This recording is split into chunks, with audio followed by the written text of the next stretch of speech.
من تلبس شيء وما يعجب ابوك ويقول لك انا قبل بشبابي كنت كشاخ المنطقة. تعالوا. وليدي هوانتي اريد اطلع معزوم. تطلع بهاي ملابسك لابس لك بنطلون مشلته؟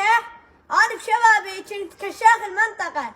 بابا صورك بعد الموجودات. اغلى كشخة عندك لابس قميص اصفر وبيه مربعات سود، طالع عبالك رصيف. قلت على ابوك بسطبيان امش. بس سدفته ماي منو كسرها؟ حرام ما يخلون قرض عامر. تعال تعال تعال تعال.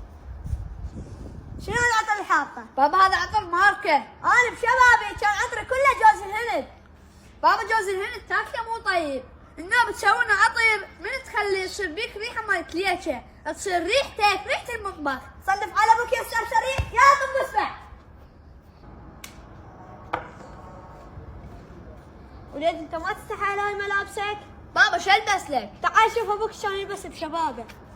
بابا هاي صورة ماخذها قبل ما يخترعون النشط. لا وليد اخذتها بالتسعينات. بابا بالتسعينات كان اكو هواي تسريحات، ليش مبهذل ومدرفش؟ عبالك تبيع نحاس. والله كنت منك شيخ بطلع يعني البنات كلها تركض وراي. حقهني عبالنا حرامي.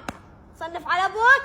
انا ادري بك ما ترضى الا البس لك قميص جلد النمر، شنو هالملابس الخاوسة؟